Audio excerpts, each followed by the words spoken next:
Alors le gouvernement veut simplifier la vie économique, mais surtout pas celle des chercheurs. Alors pourquoi j'avais proposé en commission de supprimer le HERS? D'abord parce que c'est ce que demandent les premiers intéressés, et ce depuis longtemps.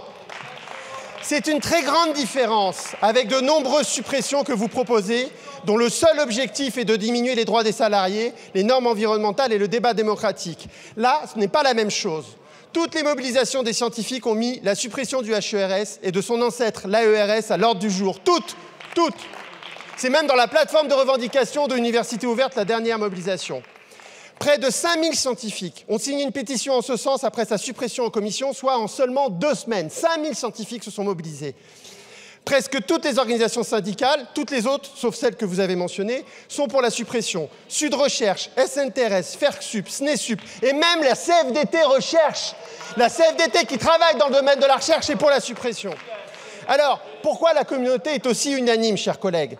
C'est simple, ces évaluations sont inutiles, toxiques et dangereuses pour la liberté académique et la liberté pédagogique. Inutiles, ça a déjà été dit, parce qu'elles ne sont pas suivies des faits. Essayez de comprendre un truc que ceux qui ne connaissent pas la recherche ne comprennent pas.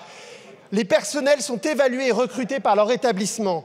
Il existe donc une décorrélation totalement absurde entre l'évaluation collective qui est faite par la HERS et l'évaluation des individus et les carrières qui sont faites par les établissements.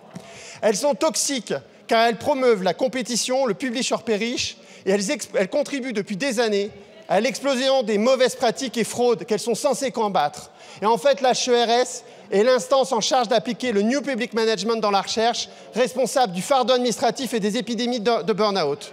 Enfin, dangereuses, car elles sont instrumentalisées par le pouvoir. Elles l'ont été dans leur dernière vague. 25% des formations en sciences humaines ont été déclarées négatives, ont été notées comme négatives. On avait l'impression que c'était l'esprit de Trump et de Musk qui avait gagné le HERS. Donc précisément, on veut la suppression du HERS parce que c'est une instance politique.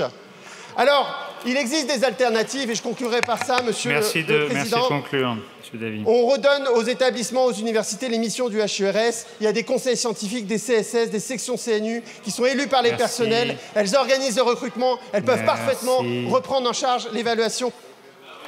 Merci. Alors, j'ai encore